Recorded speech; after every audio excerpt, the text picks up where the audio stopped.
Hai setan, keluar dari anak ini. Haleluya.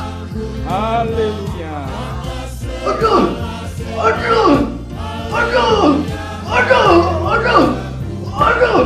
Aduh. Aduh. Aduh.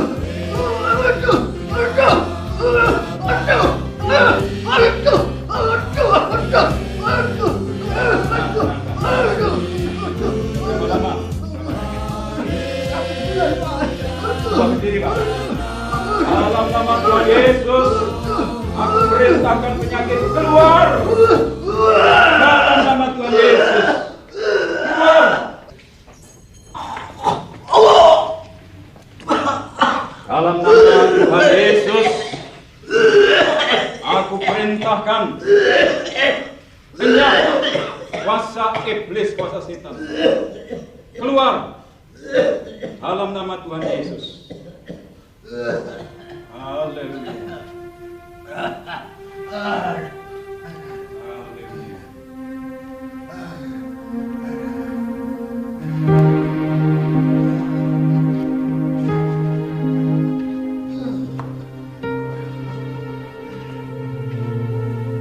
Mengapa bisa menimpa jemaat ini? Apa tidak ada kuasa dalam gerejaku ini? Aku sendiri jadi bingung.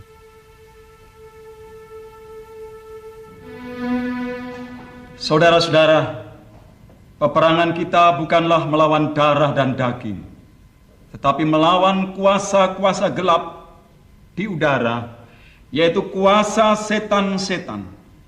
Oleh karena itu, jangan takut, lawan setan dengan iman yang teguh, seperti tertulis dalam Injil Markus. Tanda-tanda ini akan menyertai orang-orang yang percaya. Mereka akan mengusir setan demi namaku.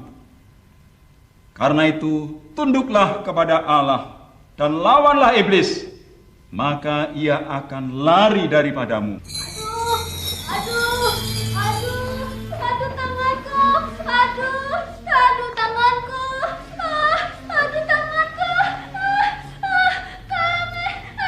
Tampaknya setan mau bekerja lagi. Hai setan, dalam nama Tuhan Yesus, aku perintahkan engkau keluar. Sekarang, aku perintahkan. Sekarang engkau keluar. Enggak. Dalam nama Tuhan Yesus Kristus. Haleluya. Sekarang pergi. Haleluya.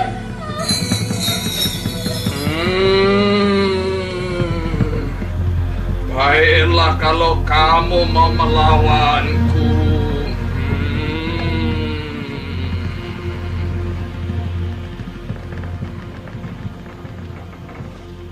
Keadaan kami saat ini memang sangat memprihatinkan sekali, Pak.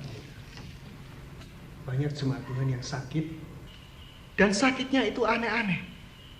Sehingga banyak di antara mereka yang undur. Dan jemaat kami sekarang ini tinggal separuh, Pak. Kita sedang berhadapan dengan kuasa dukun santet. Orang Kristen yang setengah-setengah atau ragu-ragu pada firman Tuhan adalah sasaran empuk ilmu santet. Orang Kristen yang setengah-setengah maksud Bapak? Orang Kristen yang setengah-setengah adalah orang Kristen yang masih suka ke dukun-dukun atau paranormal. Percaya ramalan bintang, percaya angka 13, angka sial, percaya tahayul dan jimat-jimat. Juga orang yang berhubungan dengan kuasa roh-roh gelap dengan alasan kekebalan, kekayaan, kesembuhan. Ini berarti mendua hati. Minggu beribadah di gereja, tetapi mengandalkan hidupnya pada jimat-jimat dan pada dukun. Yang percaya pada dukun-dukun itu kan orang-orang desa, Pak. Kita kan orang-orang kota. Meskipun tidak pergi ke dukun, tetapi jika hidupnya sehari-hari tidak mencerminkan sebagai anak-anak Tuhan, berarti dia adalah orang Kristen yang setengah-setengah. Contohnya masih suka berjudi, main cabul, mabuk-mabukan, dan pesta pora. Orang Kristen seperti ini jika disantet, kena. Bagaimana dengan para aktivis gereja, Pak? Apakah mereka bisa kena santet? Yang penting adalah bagaimana mereka hidup. Jika hidupnya tidak berbuah, ini Kristen yang tidak benar. Misalnya si A adalah seorang yang aktif melayani di gereja, tetapi di rumah hidupnya brengsek, pemarah, pukul istri, kasar pada pembantu dan karyawan, tidak mengasihi sesama seperti mengasihi dirinya sendiri. Ini adalah orang munafik. Jika disantet, tentu tembus. Demikian juga para wanita yang kelihatan aktif dan manis di pelayanan, tetapi melupakan tugas-tugasnya di rumah, tidak tunduk pada suami, tidak mau mengampuni kesalahan orang lain, mementingkan diri sendiri. Ini wanita munafik. Jika iman itu tidak disertai perbuatan, maka iman itu pada hakikatnya mati. Wanita seperti itu jika disantet, tembus.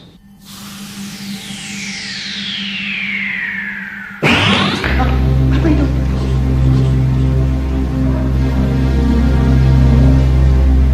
Hati-hati kalau ngomong. Setan bisa marah dan menyerangku.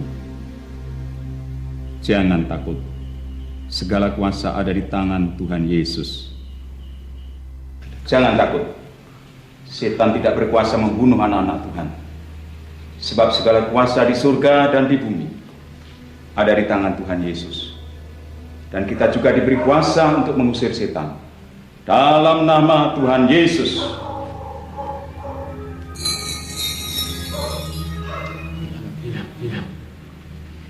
Jangan sesat. Setan tidak takut pada buku Alkitab, tapi takut pada imanmu yang teguh pada firman Tuhan yang tertulis dalam Alkitab, yaitu iman yang percaya bahwa Yesus ada dalam dirimu. Baca Matius 4, kisah pencobaan di padang gurun.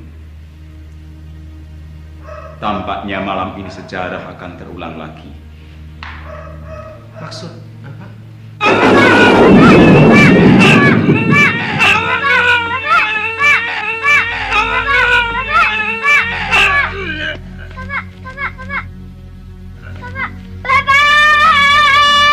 Peristiwa itulah yang terus mendorongku untuk membalas dendam orang yang telah membunuh ayahku. Satu-satunya jalan aku harus belajar dan menguasai ilmu kadigdayan.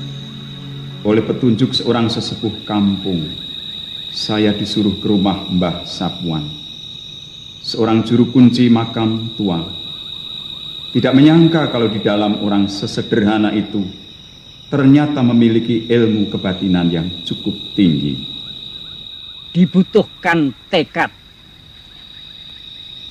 yang kuat dan batin yang wening. Itu pun tidak bisa dilakukan kalau hanya nuruti emosi. Malam ini kamu semua semedi di sana. Weningkan pikir, endapkan batin. Konsentrasikan pada alam jiwamu. Apa yang menjadi keinginanmu. Dan ingat, jangan terusik apapun juga, supaya konsentrasimu tidak pudar. Jelas?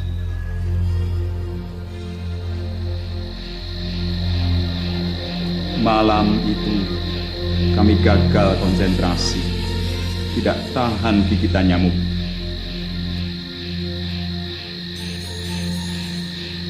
Malam berikutnya kami disuruh semedi di sebuah bukit.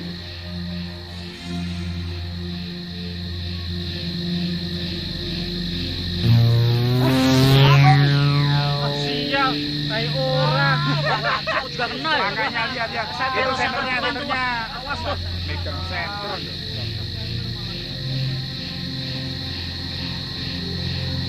Wah, launya. Aku juga gak kuat. Wah, badek tenan. Kita tadi di sini suruh apa toh? Ya suruh cari wangsit. Terus dapat apa? Tayoran.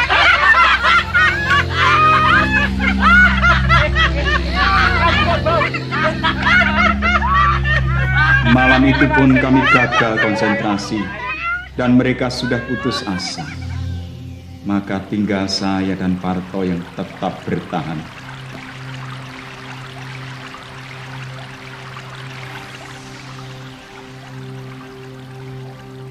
Berbagai syarat ilmu harus aku jalani.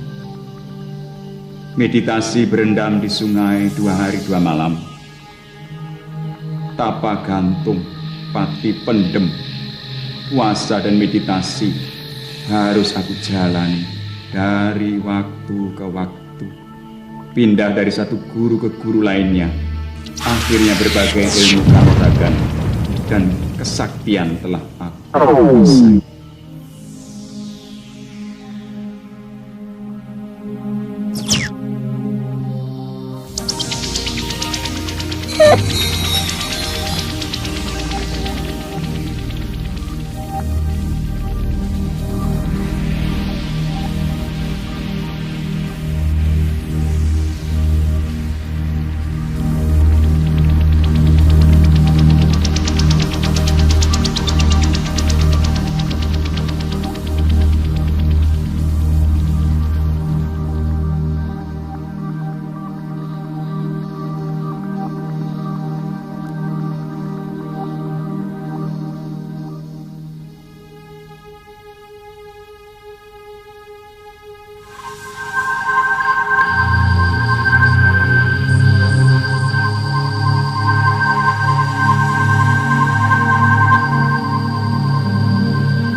Setelah beberapa tahun aku belajar ilmu kebatinan, aku tidak gegabah kembali ke desaku untuk membalas dendam. Tapi aku menuju ke suatu kota untuk mempraktekkan ilmuku dan mencari modal.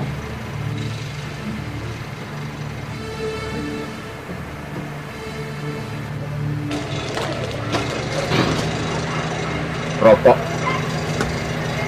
Yang banyak, yang banyak. Ya, uang kita. Cepat. Semua. Kalung, gelang, anting. Oke.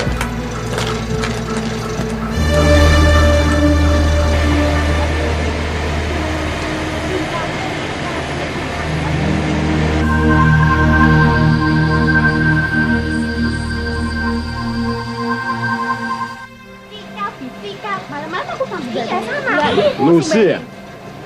Sudah Om cari kemana-mana tadi. Ayo ikut Om. Ya Om. Lus. Aneh, Lucy.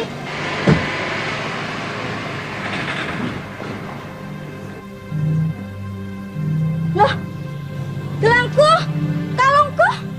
Wah, tolong, tolong, tolong, tolong.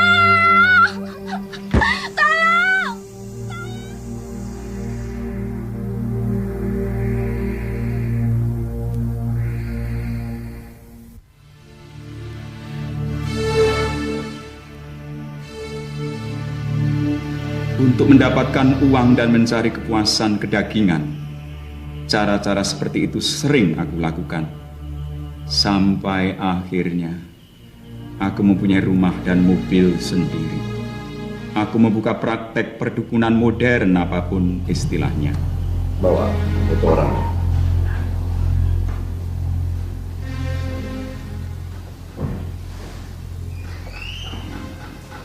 Ini orangnya. Iya, Pak. Mengapa harus dilenyapkan? Dia itu saingan terberatku dalam jabatan yang sangat basah itu, Pak. Kalau Pak Kusno ini masih hidup, kemungkinanku kecil sekali, Pak. Dan aku mau yang tuntas, Pak. Termasuk anak dan istrinya, Pak.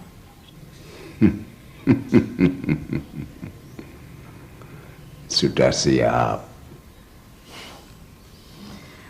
Berapapun Bapak minta, aku siap, Pak.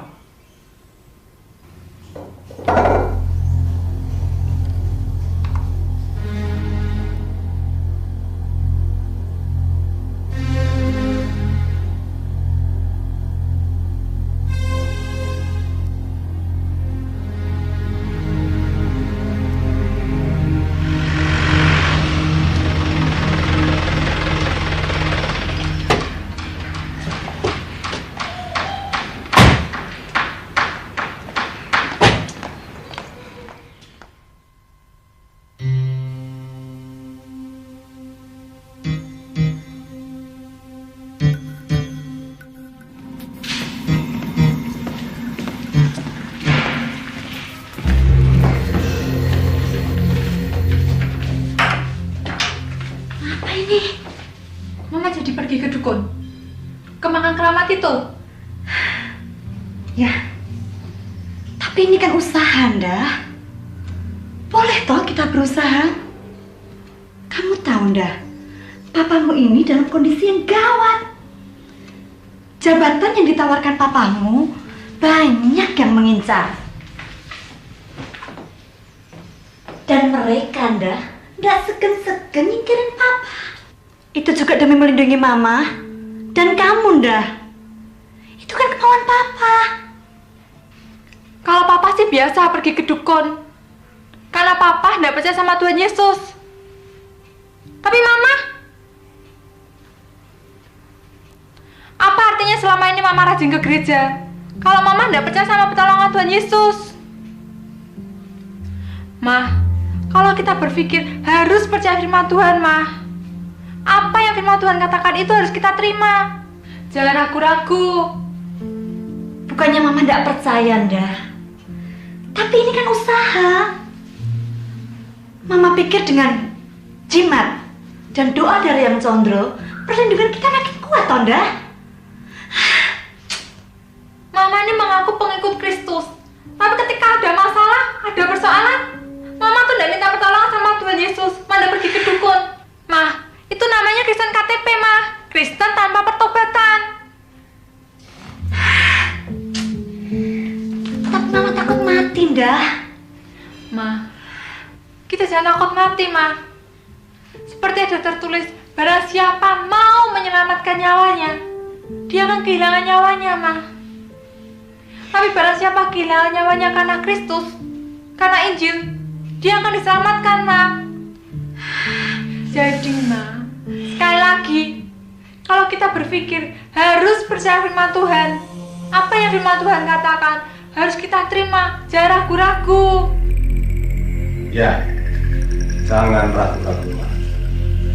Sekarang lakukan apa perintah Pak Dukun.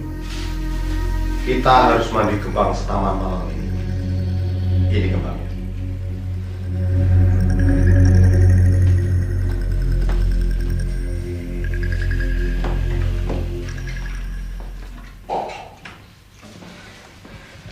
Dan kamu, Endah, ini jimat penangkal santet dari Yang Condro. Letakkan di bawah bantal agar kamu terhindar dari serangan santet. Ya, ini. Maaf, Pak, Indah sudah punya penangkal santet yang lebih ampuh, yaitu Tuhan Yesus. Seperti yang tertulis dalam Bilangan 23 ayat 23. Tidak ada mantra yang mempan terhadap orang-orang beriman, ataupun tenung yang mempan terhadap anak-anak Tuhan. Jadi, Pak, Indah pun akan dilindungi Tuhan. Dasar atas kepala. Kalau nanti terjadi apa-apa, ingat, jangan kau salahkan Papa.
buta, Ma.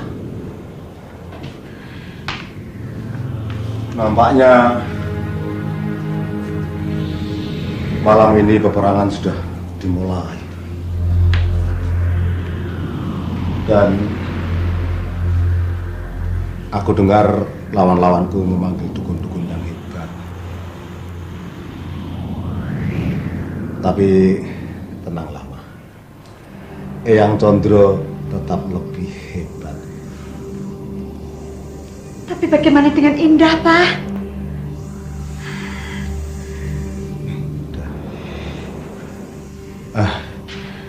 Bujuklah, Ma. Bujuklah agar si Endah mau memasang jimat ini. Karena ini keadaannya gawat, Ma. Gawat sekali. Dan bukan main-main. Bukan. Ayo, sekali lagi.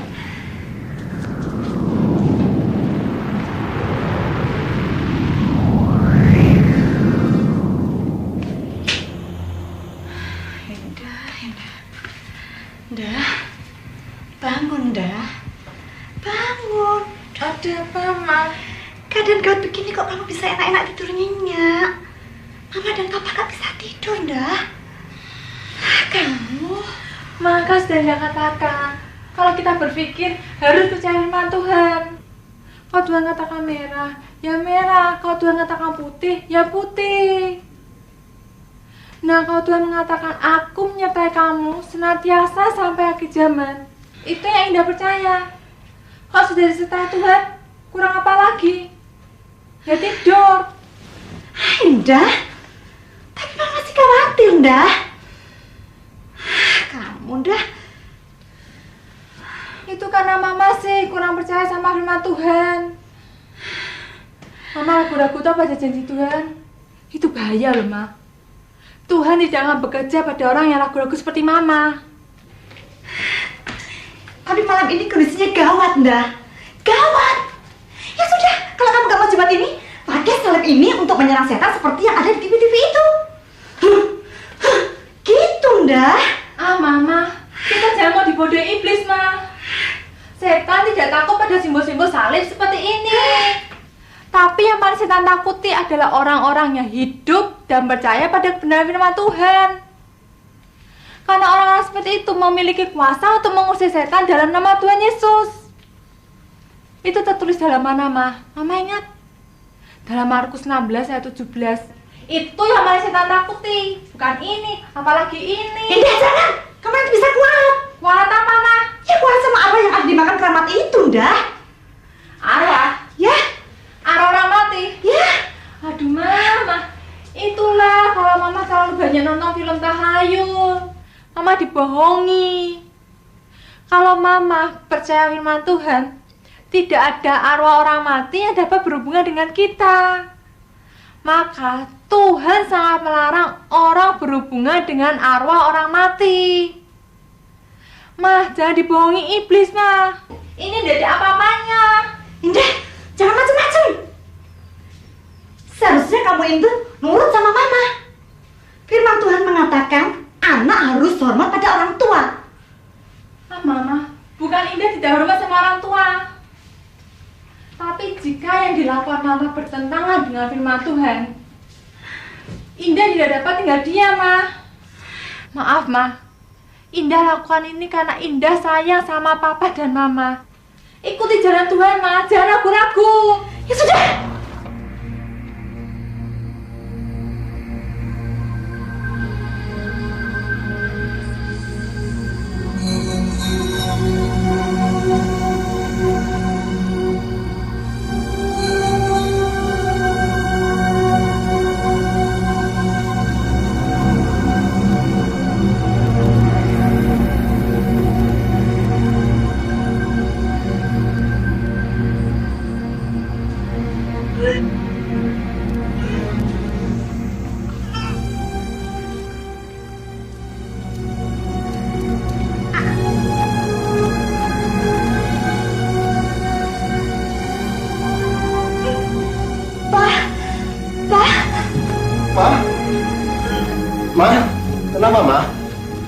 Ma.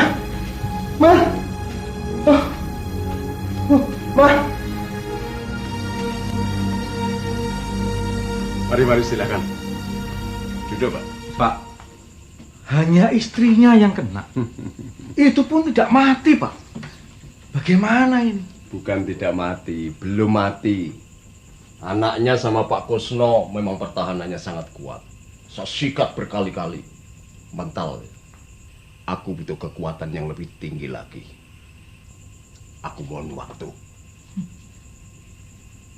Jika gagal, jangan sebut aku.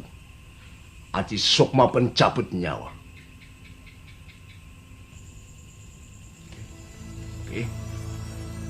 Aduh, sakit.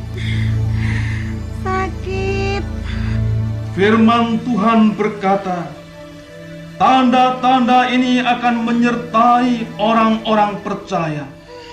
Mereka akan mengusir setan-setan dalam namaku. Dalam nama Tuhan Yesus, saya perintahkan keluar. Sakit. Doa pendeta tidak ada artinya. Tidak ada yang mampu mengalahkan santetnya dukun sakti.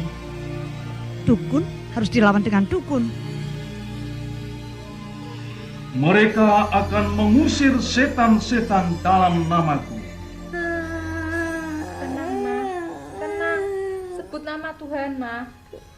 Sudah didoakan pendeta kok nggak sembuh-sembuh, dah. Sabar, Ma. Kita harus yakin dan percaya. Tuhan pasti menolong Mama. Serahkan semua pada Tuhan, Ma. Aku sudah tidak kuat lagi, dah. Dukun harus dilawan dengan dukun. Kita bawa mamahmu ke dukun. Ini gara-gara Papa. Gara-gara Papa? Apa maksudmu, Dah? Gara-gara Papa mengajak Mama pergi ke dukun. Mama menjadi melawan Tuhan. Seharusnya orang Kristen tuh tidak boleh pergi ke dukun. Karena orang Kristen akan dibela oleh Tuhan dan tidak mempan disantet. Siapa bilang orang Kristen tidak mempan santet, Dah? Buktinya, Pak Dipo tetangga kita itu, dia juga rajin ke gereja. Tapi nyatanya, tembus juga ketika diseret dalam pemilihan lurah. Memang Pak Dipo rajin ke gereja.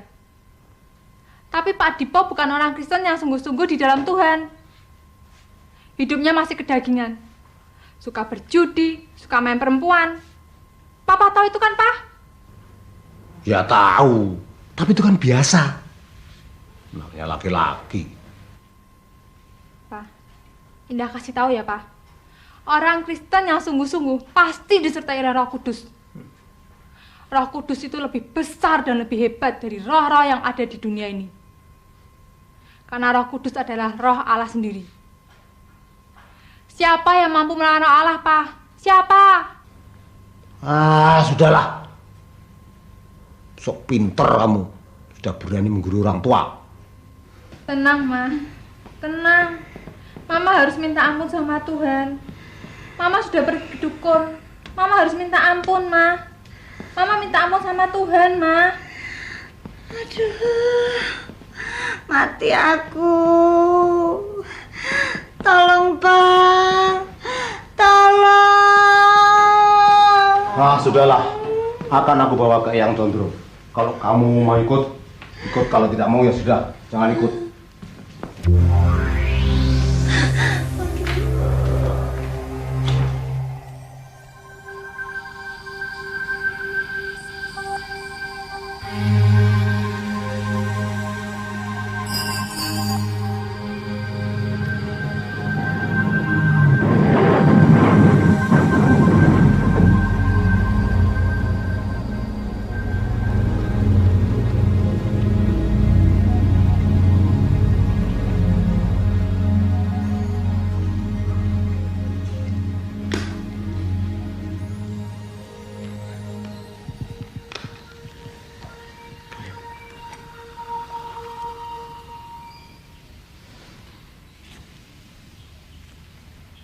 Mohon jangan menanyakan kenapa anak Pak Kusno masih hidup.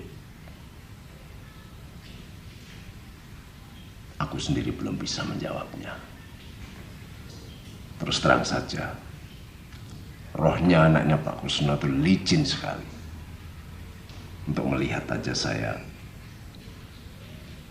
sulit, apalagi menjamahnya. Beri aku waktu. No problem. No problem, Pak. Ini saja kami sudah puas. Bapak memang benar-benar hebat. Ya. Itulah pengalamanku menyantet orang. Dan kurbannya adalah orang-orang yang banyak mendengar suara setan. Suara setan? Suara setan adalah suara-suara yang melawan firman Allah. Bagaimana, Pak? Setan itu bisa berbicara kepada kita? Setan berbicara dalam hati kita. Bacalah di Matius 16 dan Yohanes 13.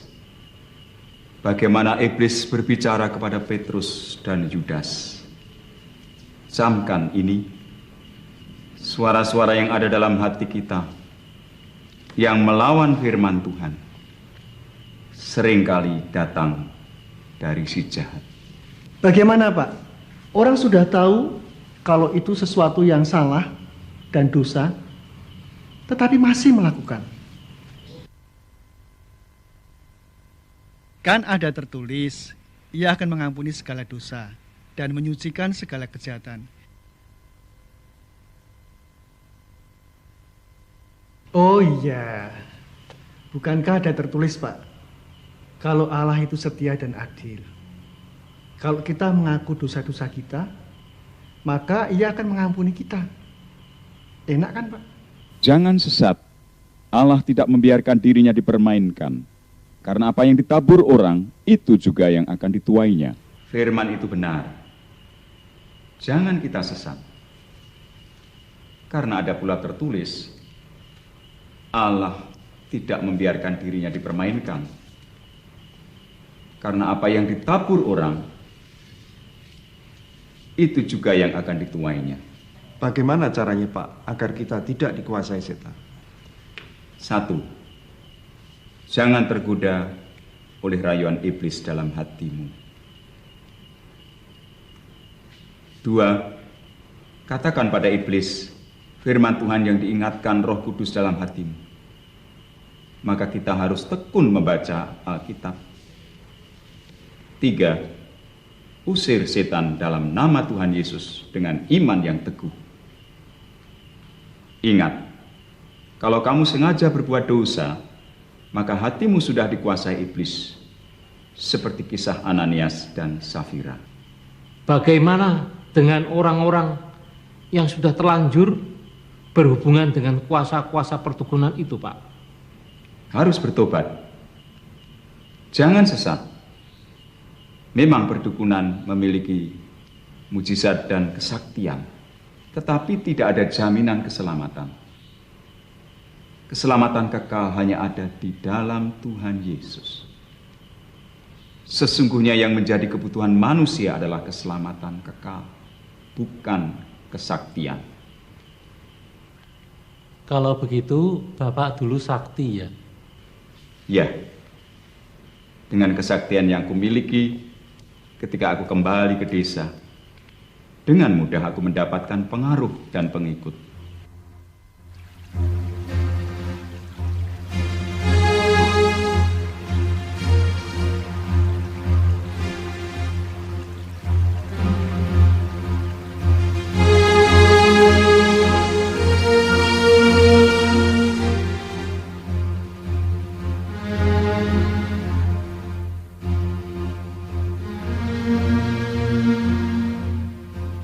Orang seperti saya dulu, mau tidak mau muncul kesombongan dalam hati. Saya merasa lebih super daripada manusia biasa. Bahkan meskipun saya mengaku beragama, tetapi saya memandang rendah apa itu agama. Agama hanya itu-itu saja. Sedang saya bisa melakukan banyak mujizat dengan ilmu saya. sehingga saya tidak butuh Tuhan. Tuhan itu apa? Meskipun kepada mereka saya ngomong, saya ini hamba Tuhan. Dan payahnya banyak pasien saya adalah orang-orang Kristen. Ini kan Kristen KTP, Kristen tanpa pertobatan. Orang-orang seperti ini hanya akan menjadi permainan iblis.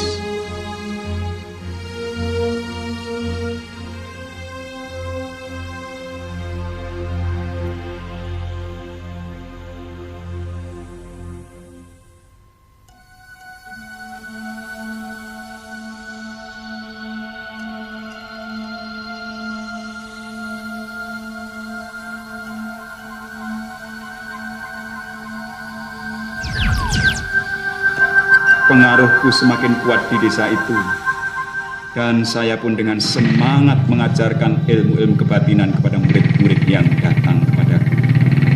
Jika ada yang mencoba menghalangi langkahku, aku sikat orang itu. Dan orang pertama yang menjadi korban adalah kepala desaku sendiri.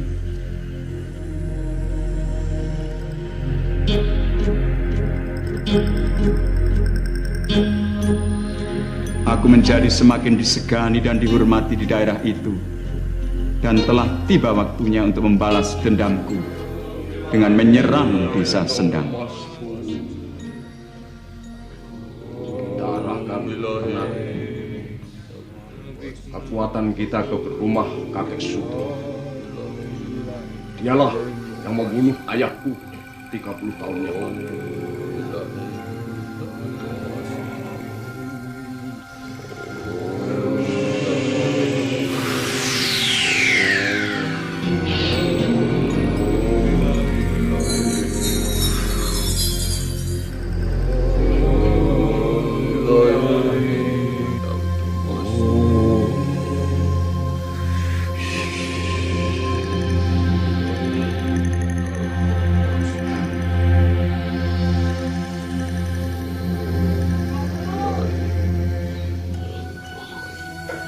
Kalian tinggal di sini dulu.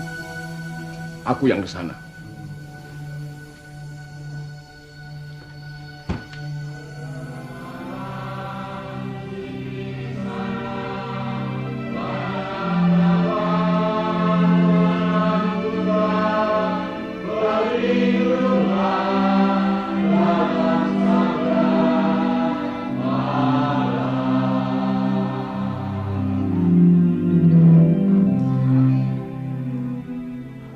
Berlindung kepada sabda Allah artinya adalah dalam kehidupan kita sehari-hari harus taat kepada firman Allah.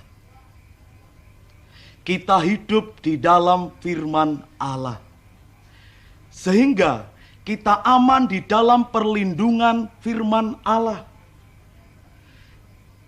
Tidak ada pintu masuk bagi setan dalam kehidupan kita. Saya ingin memberitahukan pada saudara bagaimana setan-setan itu masuk ke dalam kehidupan manusia dan mempengaruhi kepribadian manusia. Banyak pintu yang dapat dipakai setan untuk masuk ke dalam kehidupan dan kepribadian manusia. Di antaranya penyembahan berhala. Dalam kitab Keluaran pasal 20 ayat 3 sampai ayat 5, Tuhan memperingatkan tentang akibat buruk terhadap penyembahan berhala. Itu sebabnya Dia berfirman, "Jangan ada padamu Allah lain di hadapanku." Orang tua yang menjalin hubungan dengan perdukunan akan menyeret dia dan anak-anaknya kepada roh-roh kegelapan yang akan menguasai kehidupan mereka. Camkan ini. Kedua, berbagai persoalan yang menekan sejak masa kanak-kanak, seperti anak tertolak dan mau digugurkan, rumah tangga yang sering cekcok dan berantakan. Ini membuka kesempatan bagi roh-roh kejahatan dan merusak akan kehidupan keluarga anak-anak Tuhan. Firman Tuhan memperingatkan, sebab di mana ada iri hati dan mementingkan diri sendiri, di situ ada kekacauan dan segala macam perbuatan jahat. Yang ketiga, kebiasaan melakukan perbuatan dosa seperti membuka pintu bagi iblis. Contoh, kebiasaan menonton film porno. Ini membuka pintu lebar-lebar terjadinya dosa percabulan dan perzinahan. Kebiasaan berjudi, merokok, minum minuman keras, dan narkoba menjerumuskan orang pada perbudakan setan dalam bentuk kecanduan. Sebab orang yang kecanduan berarti telah berada dalam kuasa setan untuk merusak tubuhnya sendiri dan lingkungannya. Ingat, sekarang ini waktunya iblis bekerja giat kepada manusia. Seperti tertulis di dalam kitab Wahyu 12 ayat 12b. Celakalah kamu, hai bumi dan laut. Iblis telah turun kepadamu dengan geramnya yang sangat dahsyat. Sebab ia tahu bahwa waktunya sudah dekat. Iblis memakai banyak bidang untuk menyesatkan dan menjauhkan manusia dari Allah. Misalnya, melalui model pakaian yang merangsang, film-film porno, kekerasan, perdukunan, dan mistik. Bahkan melalui mainan anak-anak, komik, bacaan-bacaan yang tidak sehat, juga hobi, olahraga kekerasan, dan musik dipakainya juga. Maka anak-anak Tuhan harus sadar dan berjaga-jaga. Lawan kita si iblis berjalan seperti singa yang mengaum-aum dan mencari orang yang dapat ditelannya. Maka sekali lagi, dalam berpikir harus percaya firman. Apa yang firman Tuhan katakan, itu yang kita percaya.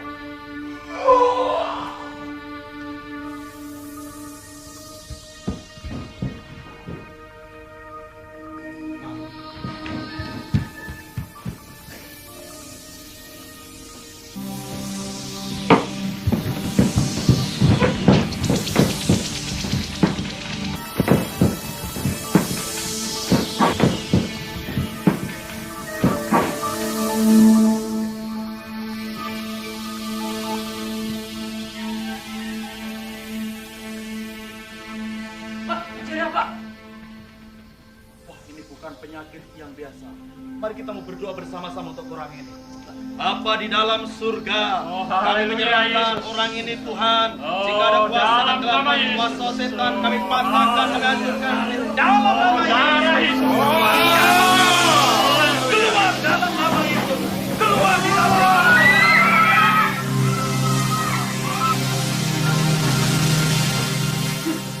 Kakek Sutro, engkau pendeta, jangan merasa senang dan menang.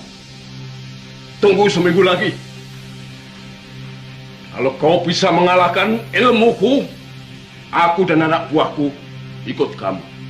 Dan kalau tidak, kamu mati dan perkumpulan ini segera bubarkan. Ayo.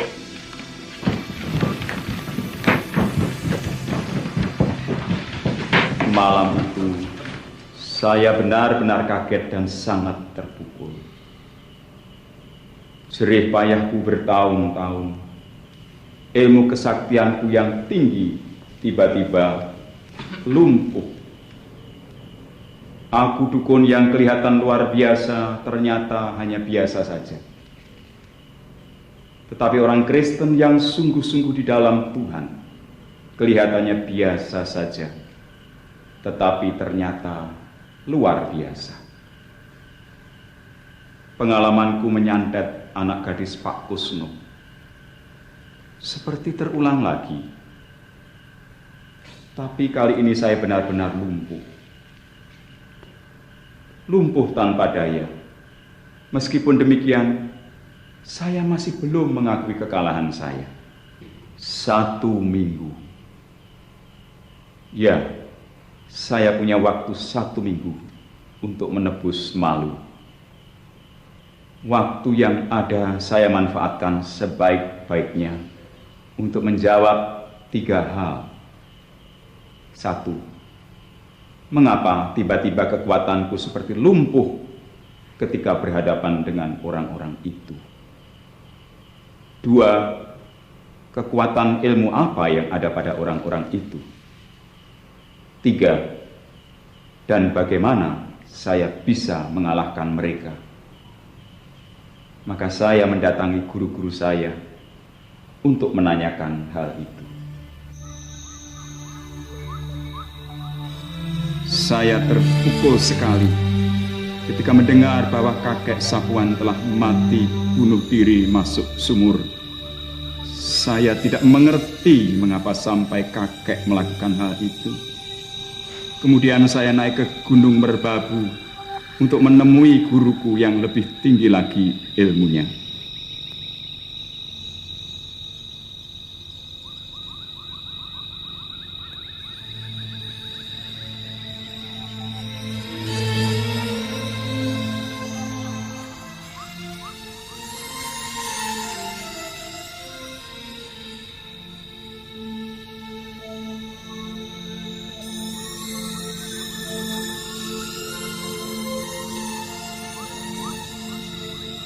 Kowe dari Mbah Sapuan. Iya, ya. Dan aku sudah tahu Sapuan telah melakukan apa yang harus ia lakukan. Itulah kewajiban ilmu. Kowe paham itu kan? Iya, ya. Maaf yang apa yang aku tahu. Kowe mau bertanya, mengapa aku tampak susah? Ketahuilah, Ji, hari Jumat Kliwon besok, jam 11 malam, aku akan meninggalkan kowe kabeh. Aku akan mati. Eyang, maaf yang Eyang tahu kapan Eyang mangkat. Kenapa Eyang susah? Eyang kan akan moksa masuk surga. Surga.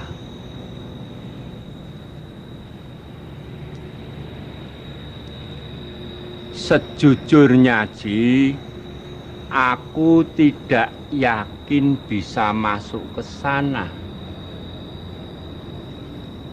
Swargo, swar jalan dan go terang. Swargo jalan terang. Itu yang aku ketahui. Tetapi jalan terang yang bagaimana dan harus bagaimana, itu aku tidak tahu. Dan itu di luar kemampuan ilmuku. Berdoalah untukku, Ji. Itu misteri, deh. Misteri. Tapi Mas, yang ilmunya kan sudah sangat tinggi. Hari kematiannya saja tahu. Bisa masuk surga atau tidak, mestinya yang tahu.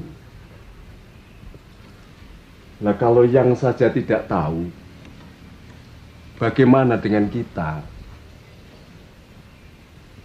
Sekali lagi, Dik, itu misteri. Sudahlah, Dek. Yang penting hidup kita sekarang ini saja.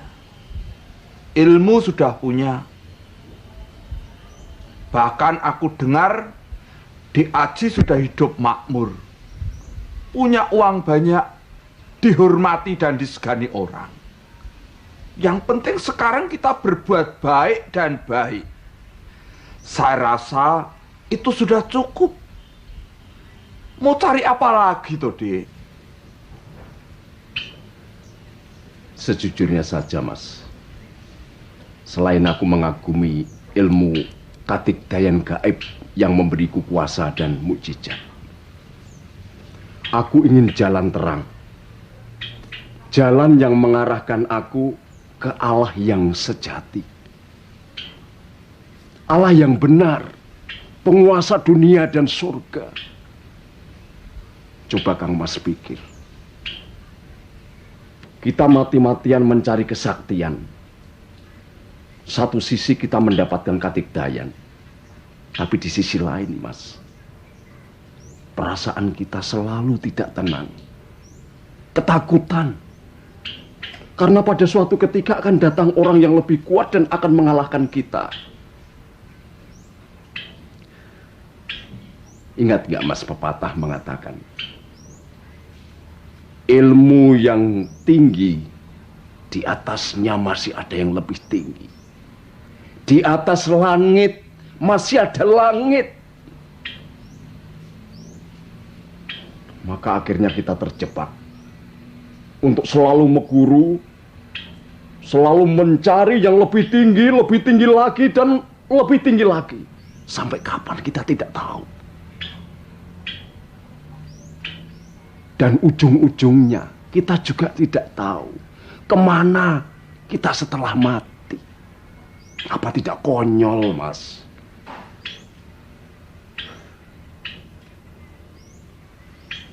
Aku rasa jalan yang kita ikuti sampai saat ini tidak mengarah ke jalan yang terang, tapi malah gelap, Mas. Wah, maaf ya, Dek. Aku tidak bisa menjawabnya. Dek Aji soan saja ke Yang Sepuh.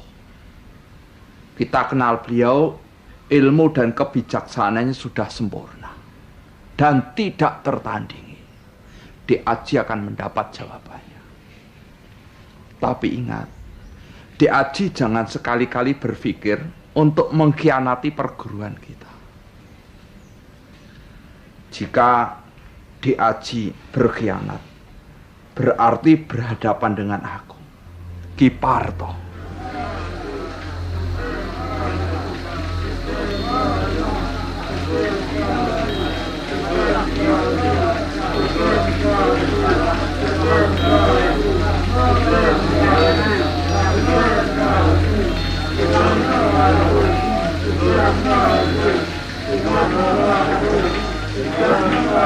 Untuk ketiga kalinya, batin dan perasaanku terbetul hebat. Yang Sepuh, kebijaksanaan dan kesaktiannya sempurna tak tertandingi. Beliau telah menyandang ilmu kadigdayan, Begawan Songo-songo. Yang bisa hadir di 4 tempat yang berbeda dalam waktu yang bersamaan. Tentang kebaikan hatinya tidak ada yang meragukan. Dia menolong siapa saja yang membutuhkan. Segala sakit penyakit dapat sembuh di tangannya. Karismanya luar biasa. Orang yang kesaktian dan kebijakannya seperti itu sekarang mengalami nasib yang menggenaskan. Semua penyakit yang pernah beliau sembuhkan sekarang seperti menempel semua di tubuhnya. Mengerikan sekali, seperti monster. Didoakan siang malam hampir 1 bulan. Rohnya belum bisa lepas dari tubuhnya.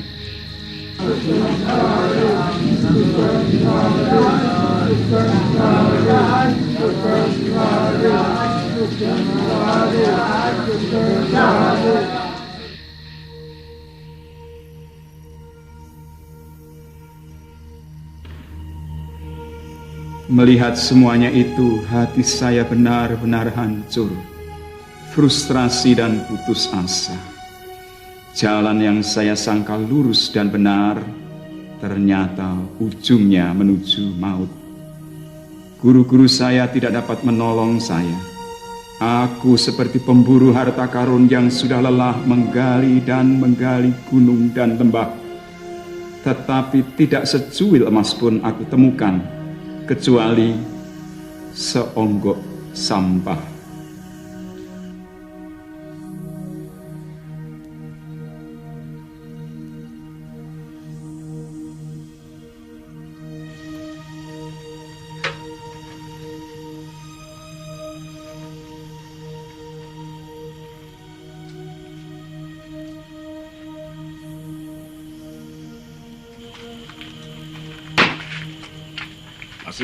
Masih Pak, mari Pak, silakan Pak. Bikinin godok satu. Godok Pak ya. Maaf Pak, minumnya apa Pak? Apa itu? Teh aja teh. Teh panas Pak ya. Panas manis. Mari Pak, silakan.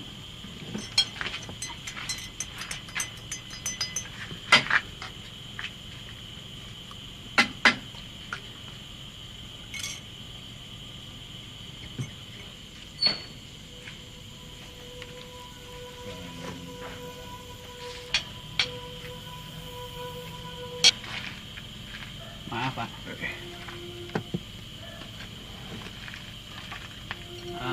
Maaf Pak, Bapak sedang mencari jalan terang ya?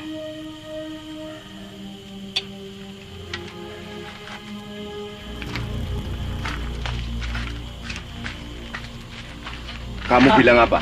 Maaf Pak, maaf Pak. Bagaimana kamu bisa tahu? Jika Bapak mencari jalan terang, kebenaran dan hidup, silahkan Bapak bisa baca buku ini.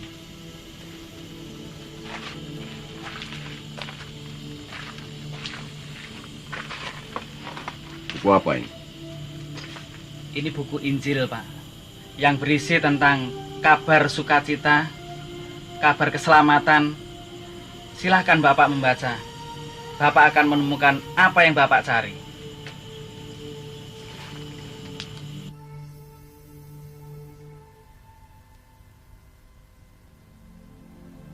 Yesus ini kok seperti dukun, berjalan di atas air, menyembuhkan orang buta, lumpuh, memberi makan 5.000 orang hanya dari 5 roti 2 ikan, bisa membangkitkan orang mati.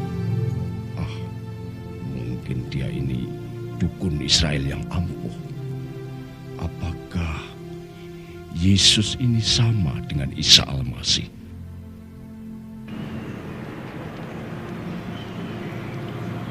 Ilmu ini hanya dapat dikalahkan oleh Isa Al-Masih. Berhati-hatilah dengan nama itu. Akulah Alfa, akulah Omega, yang ada, dan yang sudah ada, dan yang akan datang, yang Maha Kuasa.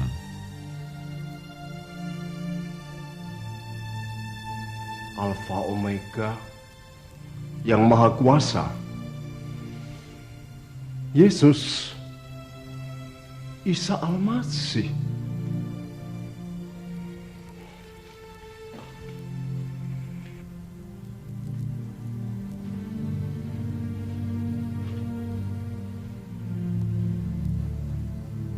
Kanjeng Bimo dan Kuas, memangat persepani dengan roh putih ikan cucu menjadi satu ulun besok. Menapa ikan pun serap di tengah kitab menikah setujulan. Yo, benar. Apa kang ditulis ing kono? Kanjeng Bimo dan Kuas, kula inggih kepingin mangertos sinten to sejatosipun Yesus Kristus menika.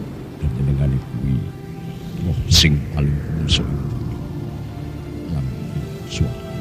Kanjeng Bimo, kula kepalang kalian roh Yesus. Kowe ora perlu kan melu aku bae. Boten kan.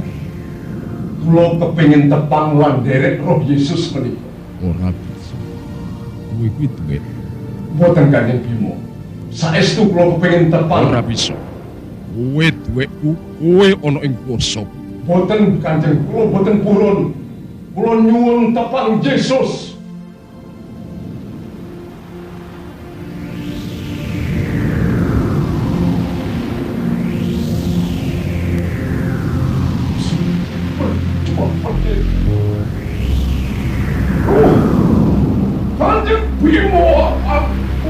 Usir dengan nama Tuhan Yesus. Dengan nama Tuhan Yesus. Dengan nama Tuhan Yesus.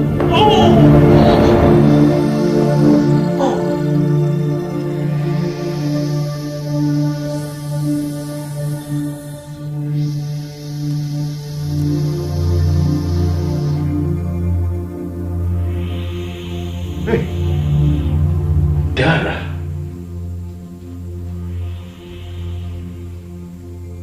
Oh.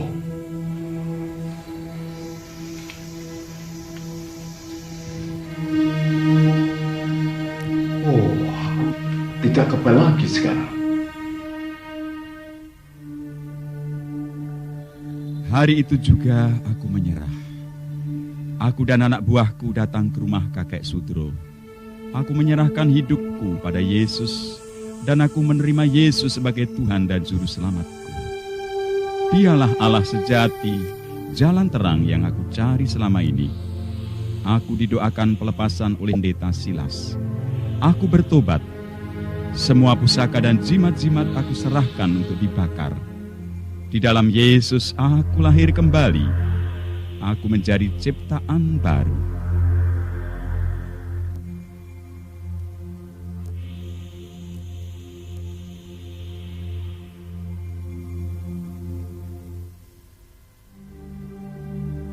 Aji, kau benar-benar telah mengkhianati perguruan kita. Sekarang, hentikan ocehanmu, atau aku, Ki Parto, yang akan menghentikan ocehanmu. Di dunia ini ada dua sumber. Kekuatan gaib yaitu dari Allah dan dari setan. Tidak ada sumber lain.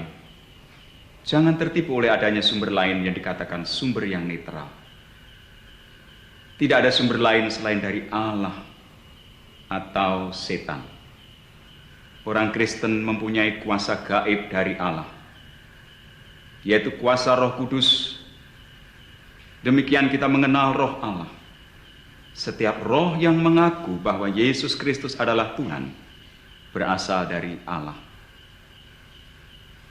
Tetapi setiap roh yang tidak mengaku Yesus tidak berasal dari Allah. Roh itu adalah roh setan. Roh-roh itu adalah penyesat.